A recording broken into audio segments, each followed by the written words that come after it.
So welcome back to the another video. इस video में हम करने वाले जो हमारा चैप्टर फर्स्ट आता है क्लास 9 साइंस का मैटर इन आवर सराउंडिंग, उसके जो एनसीईआरटी के बैक क्वेश्चन आते हैं, बैक एनसीईआरटी के जो क्वेश्चन आंसर आ जाते हैं, उनको हम बिल्कुल अच्छे से समझने वाले हैं। साथ साथ हम चेकआउट करेंगे कि एग्जामिनेशन में हमें जो आंसर है वो किस तरीके से लिखना है, ताकि जो टीचर है उसको एकदम चेक करे और हमें क्या फुल मार्क्स भी दे। और मतलब जो क्वेश्चन है, जो उसका आंसर है, बिल्कुल अच्छे से, बिल्कुल एक सिंपलेस्ट वे में हम साथ ही साथ समझेंगे। बाकी जो हमारी एनसीईआरटी की बुक है वो हम साथ रखेंगे, क्वेश्चन देखते रहेंगे। बाकी जो ये बुक है आप भी अपने साथ रख सकते हो और एक रफ नोटबुक साथ में रख लेना।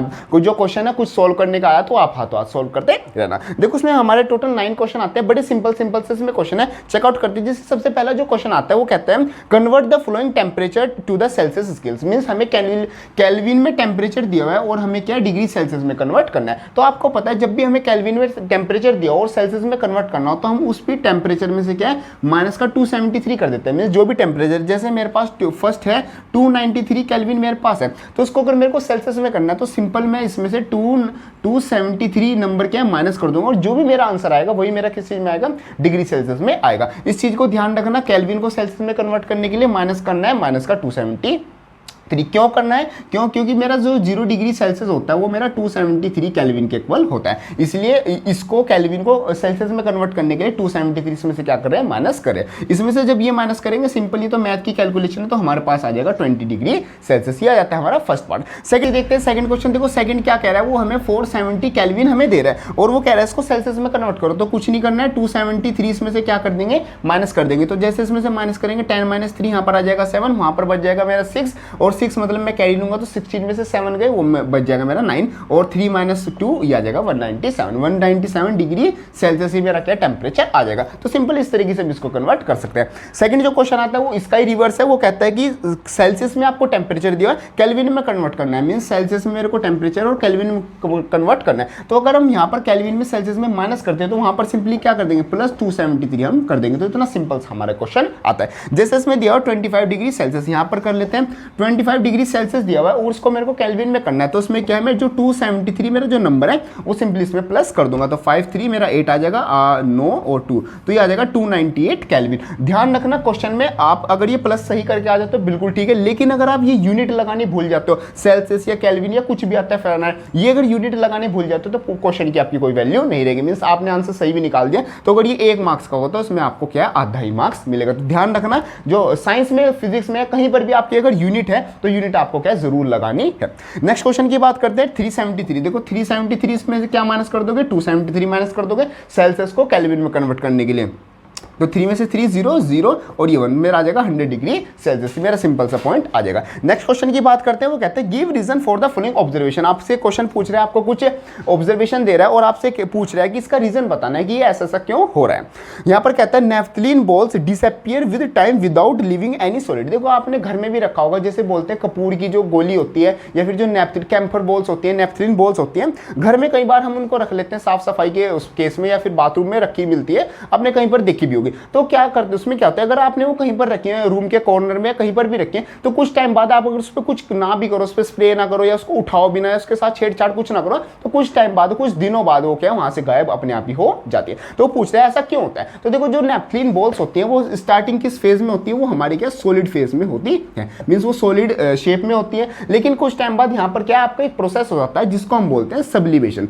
सब्लिमेशन का मतलब क्या होता है कि जो आपका सॉलिड है वो डायरेक्ट क्या है कि इसमें गैस में कन्वर्ट हो जाता है। मींस जो ये हमारा सॉलिड जो कैम्फर था, सॉलिड जो आपकी नेफ्थलीन बॉल थी, ये सब्लिमेशन के प्रोसेस के थ्रू ये क्या गैस में कन्वर्ट, मींस जो वेपर्स है उसमें कन्वर्ट हो जाती है। और जो हवा है मींस जो ये गैस है ये तो हमें विजिबल होती नहीं है, तो हमारी जो नेफ्थलीन बॉल्स है वो कुछ टाइम बाद क्या डिसअपियर हो जाती है। ये क्या होती है, ये सब्लिमेशन के थ्रू हमारी होती है। तो ये हमारा इसका आंसर आ जाता है। बाकी लिखना किस तरीके से एग्जामिनेशन में आप इस तरीके से लिख सकते हैं। बाकी समझने के लिए आपको बिल्कुल जो ईजिएस्ट वे होता है ना उसमें आपको समझ के रखना है, क्योंकि वही आपके एग्जामिनेशन में काम आएगा। बना के तो आप लिख दोगे, लेकिन अगर आपको बेसिक चीज कंसेप्ट ही नहीं पता है कि यहाँ पर प्रोसेस क्या होता था, नेफ्थलीन बॉल्स क्या होती हैं, ये वेपर में कन्वर्ट होती हैं नहीं होती हैं, तो अगर ये नहीं पता होगा तो आप वो बना के भी नहीं लिख पाओगे। तो पहले समझो फिर किस तरीके से बनाना वो तो आप अपने आप बना ही लोगे।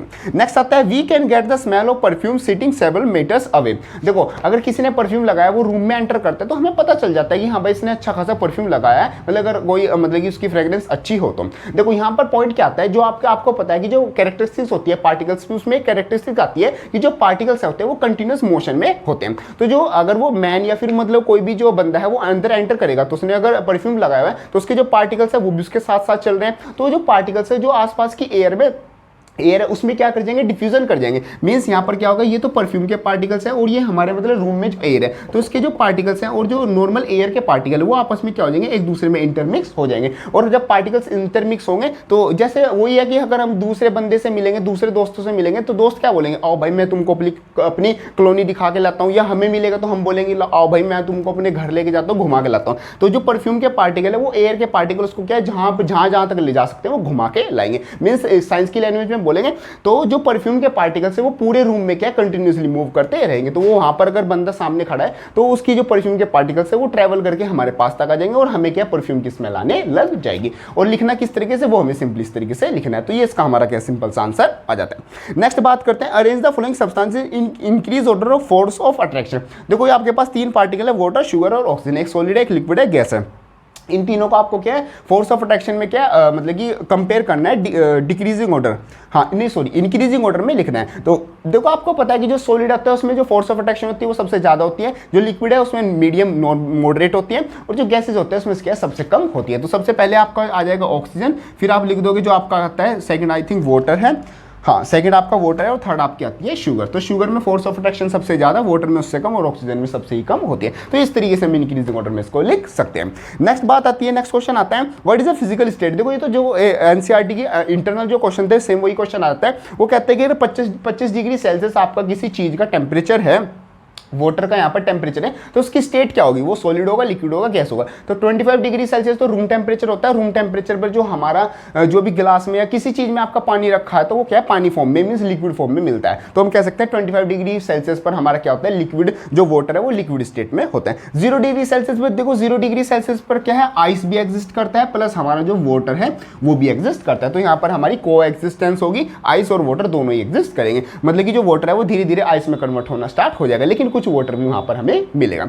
लास्ट आता है 100 डिग्री सेल्सियस। 100 डिग्री सेल्सियस में भी यही केस होगा कि यहां पर हमारा क्या वाटर भी होगा, WATR वाटर, प्लस हमारे क्या वाटर जो वेपर्स हैं वो भी हमारे क्या मतलब कि उस चीज में मिलेंगे। क्यों, क्योंकि 100 डिग्री सेल्सियस पे जो वाटर है जो लिक्विड है वो वाटर वेपर्स में कन्वर्ट होना स्टार्ट हो जाता है, लेकिन पूरी तरीके से कन्वर्ट नहीं होता है। तो वाटर और वाटर वेपर्स दोनों मिलेंगे। तो 100 डिग्री सेल्सियस पर लिक्विड और गैसेस फॉर्म, और जो 0 डिग्री सेल्सियस पर जो सॉलिड और जो हमारी लिक्विड फॉर्म है दोनों मिलेंगे। नेक्स्ट बात करते हैं, गिव 2 रीजन टू जस्टिफाई। आपको कुछ बातें कह रहा है, आपको रीजन देना है ये बात को जस्टिफाई करने के लिए। से फर्स्ट कहता है water at room temperature is liquid. Means जो वाटर होता है, जैसे ये 25 डिग्री सेल्सियस का एग्जांपल आया था, तो 25 डिग्री सेल्सियस पर जो वाटर है उसको हम मतलब कि जो वाटर अगर रूम में रखा है तो उसको हम लिक्विड क्यों बोलते हैं, मतलब वो लिक्विड स्टेट में क्यों होता है। देखो जो हमारा नॉर्मल रूम टेम्परेचर होता है वो हमारा अराउंड 25 से 27 डिग्री सेल्सियस के अराउंड इतना होता है अगर नॉर्मल रूम टेम्परेचर है। जैसे तो आजकल तो बहुत ज्यादा गर्मी हो रही, तो हमारा मतलब कि 45 डिग्री सेल्सियस प्लस भी जा रहा है, और दिल्ली में तो 50 प्लस भी जा रहा है। तो जो नॉर्मल रूम टेम्परेचर होता है वो 25 से 30 मान के हम चलते हैं। तो आपको पता है कि 25 से 30 डिग्री सेल्सियस के बीच में जो वाटर है वो किस स्टेट में एग्जिस्ट करता है, वो लिक्विड स्टेट में एग्जिस्ट करता है। क्यों, क्योंकि इसका जो फ्रीजिंग पॉइंट होता है वो तो 0 डिग्री सेल्सियस होता है, और जो उसका मतलब कि इवेपोरेशन करने वाला पॉइंट होता है मींस बॉइलिंग पॉइंट होता है वो 100 डिग्री सेल्सियस होता है, और जो 25 डिग्री सेल्सियस है वो उनके बीच में आता है। तो इस यहां से लेके यहां तक की स्टेट में तो वो किस स्टेट में एग्जिस्ट करता है, वो तो लिक्विड में ही करता है ना। तो अगर रूम टेम्परेचर पे 27 डिग्री पे पानी रखा होगा तो वो ऑटोमेटिकली किस स्टेट में होगा, वो लिक्विड स्टेट में ही होगा। क्यों, क्योंकि वो 0 से ज्यादा है और क्या 100 से कम है, तो इसलिए वो क्या लिक्विड स्टेट में ही होगा। ये इसकी जस्टिफिकेशन आती है। बाकी लिखना किस तरीके से, इस तरीके से आप लिख सकते हो। बात करते आगे, एन आयरन अलमीरा is a solid at room temperature. Means आपके रूम में या कहीं पर भी आपकी अलमारी रखी होगी तो उसको कहते हैं कि ये सॉलिड है। सॉलिड क्यों है, सबसे पहले उसकी क्या एक फिक्स शेप है, उसका एक फिक्स वॉल्यूम है। सेकंड वो अपनी क्या रिजिड बॉडी है, मतलब अगर आप उस पर मतलब पंच करोगे कुछ भी करोगे तो इवन आपको ही मतलब दुख लगेगा, उसमें कोई भी प्रॉब्लम नहीं आएगी। सेकंड उसमें क्या वो कंप्रेसिबिलिटी है, मीन्स उसको आपको कंप्रेस नहीं कर सकते, उसको भींच नहीं सकते। तो ये क्या सारी प्रॉपर्टीज इसकी है सॉलिड की है। तो हम कह सकते हैं कि जो आपका अलमीरा है वो क्या है सॉलिड फॉर्म में है। नेक्स्ट बात करते हैं, why is ice at temperature 273 Kelvin more effective in cooling than the water at the same temperature। Means वो कह रहा है कि जो हमारे पास आइस है यहाँ पर इसको एक छोटे से एक्सपेरिमेंट से या बोल सकते हैं छोटे से कंसेप्ट से समझेंगे। देखो वो हमें दो चीज़ दे रहा है, उसने हमें आइस दिया, या ये एक्सपेरिमेंट आप भी कर सकते हो। आपके पास एक आइस है और आपके पास एक लिक्विड है, ये दोनों 273 केल्विन का टेम्परेचर है। 273 केल्विन का मतलब है 0 डिग्री सेल्सियस। तो ये दोनों उस टेम्परेचर पर आपके रखे हुए हैं। आपको पता है कि 0 डिग्री सेल्सियस पर आइस और वाटर दोनों एग्जिस्ट करते हैं। तो वो कह रहा है कि आइस ज़्यादा कूलिंग करेगा या लिक्विड ज़्यादा कूलिंग करेगा। देखो अगर 0 डिग्री सेल्सियस पे है तो जो आइस है वो धीरे धीरे किस चीज़ में कन्वर्ट होना स्टार्ट हो जाएगा, लिक्विड में कन्वर्ट होना स्टार्ट हो जाएगा। और लिक्विड में कन्वर्ट होने के लिए वो क्या लेगा, वो बाहर से क्या हीट लेना स्टार्ट करेगा। वो अंदर से गर्म होगा जब भी तो वो लिक्विड में कन्वर्ट होगा। तो ये जो आइस है जो लिक्विड में कन्वर्ट हो गया होगा उसमें क्या है, एक हीट फैक्टर मीन्स थोड़ी सी हीट क्या एक्स्ट्रा हो जाएगी। और जो आइस है वो तो पहले से ही कूल है, मीन्स वो तो अपनी स्टेट को बचाए रखने के लिए वो तो पहले से ही ठंडा रहेगा, मीन्स 0 डिग्री से और माइनस में जाना सोचेगा तो वो रहेगा कूल। तो यहाँ पर सिंपल सा आंसर ये है कि जो आइस है वो ज़्यादा कूलिंग करेगा इन कंपैरिजन टू लिक्विड। क्यों? क्योंकि सिंपली 0 डिग्री सेल्सियस पर जो आइस होता है वो अपने अंदर कूलिंग रखता है, और जो लिक्विड हो जाता है वो धीरे धीरे से बाहर से एटमोस्फेयर से क्या हीट लेनी स्टार्ट कर देता है। बाकी लिखने का तरीका आपका इस तरीके से लिख सकते हैं, समझने के लिए हमारा क्या सिंपल सा मेथड आता है। तो ये हमारा इसका आंसर आ जाता है। नेक्स्ट बात करते हैं, कहता है what produces more several Burns boiling water और स्टीम। मीन्स यहाँ पर वही आता है कि आपके पास क्या गर्म पानी है, जो गर्म पानी बॉयल हमने कर लिया, या फिर आपके पास क्या है स्टीम है। स्टीम मतलब कहते हैं जो गर्म पानी की भाप होती है। तो इन दोनों में से अगर आपका सामना दोनों में से किसी चीज़ से होगा तो आपको ज़्यादा नुकसान कौन सी देगी, तो ज़्यादा नुकसान ऑटोमेटिकली स्टीम देगी। वो कैसे, उसने रीज़न पूछा है। देखो मान लो वाटर का टेम्परेचर हमारा 50 डिग्री सेल्सियस है, एग्जाम्पल के लिए लेके चलते हैं, या 100 ही लिख लो।